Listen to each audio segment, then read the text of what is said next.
Jika anda seorang leader, anda perlu tengok video ni sampai habis. Alright, tujuan saya buat video hari ini adalah untuk review buku yang berjudul How to Win Friends and Influence Other People by Dale Carnegie. Okay, dalam buku ni dia terangkan siapa itu leader. Sebenarnya semua orang ada leader. Tak kiralah dia bekerja sebagai seorang accountant, sebagai seorang lawyer, sebagai bos, sebagai pekerja, suri rumah, cleaner, sesiapa saja. Sebab apa?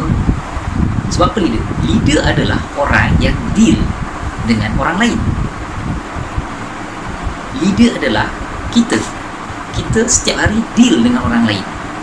So buku ni sangat penting untuk sesiapa saja, terutamanya business owner.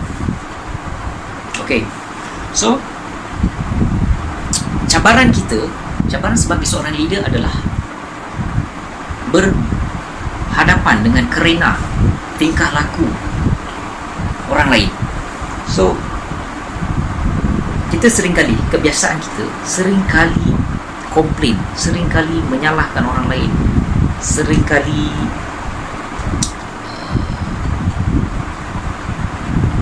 tak suka ataupun dengan pendapat orang lain. So dalam buku ni ditunjukkan cara macam mana kita nak jadi seorang yang efektif berhadapan dengan orang lain. Alright. Okay, dalam kajian, kenapa kita kena tahu skill sebagai seorang leader? Dalam kajian dia buat 15%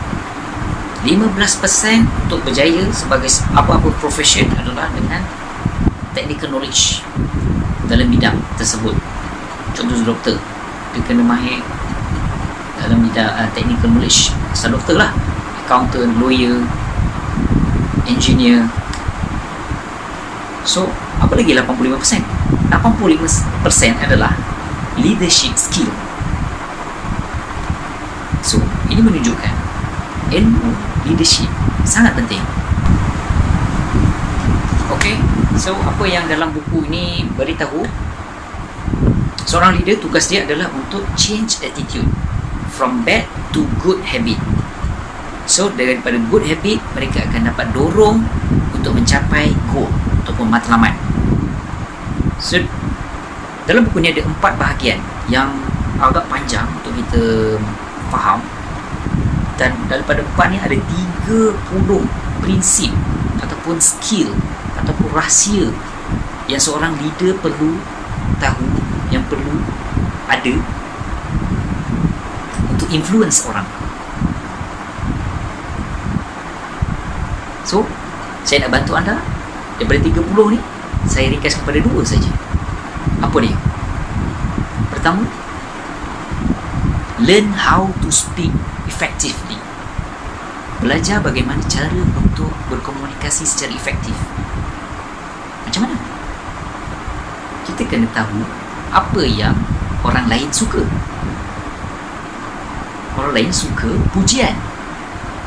Orang lain suka penghargaan. Orang lain suka senyuman. So bila kita tahu apa yang orang suka, barulah mudah untuk kita influence orang untuk follow kita, untuk influence orang supaya mereka capai impian ataupun capai goal kita. Yang kedua, lead them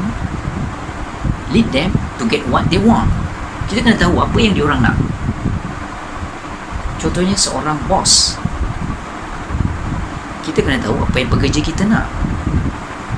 Seorang pekerja, kita kena tahu apa yang bos kita nak. Seorang suami kena tahu apa isteri dia nak.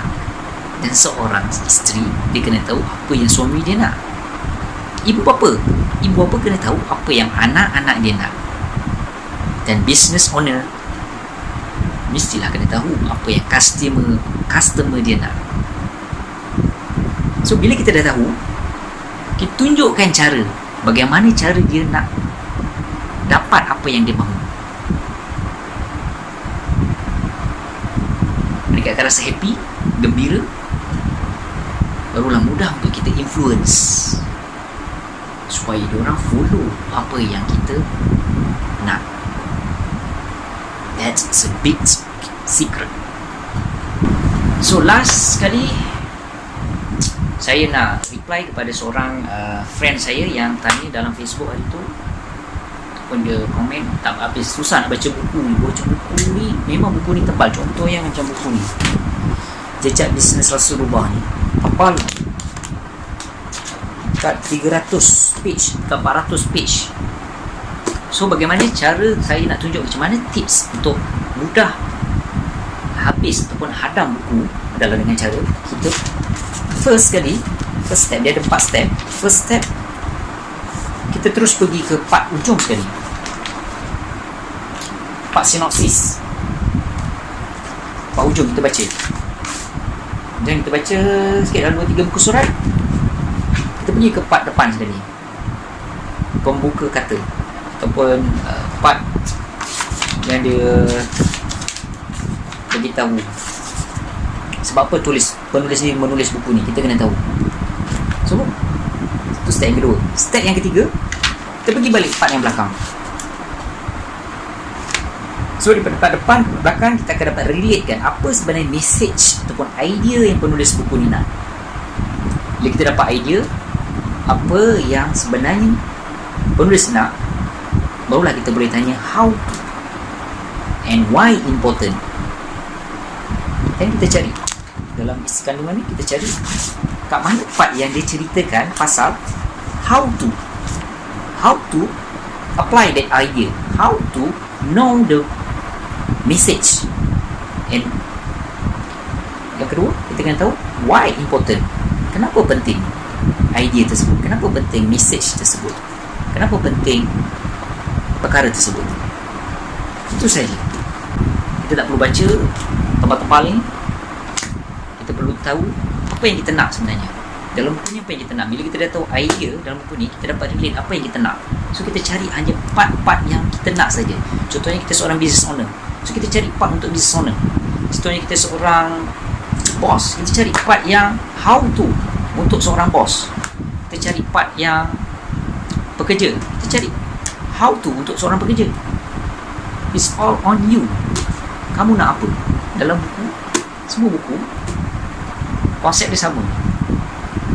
Tak susah, tak mudah, dan sangat mudah untuk kita praktiskan. So sekian saja. Terima kasih kerana melihat video ni, dan insyaAllah saya akan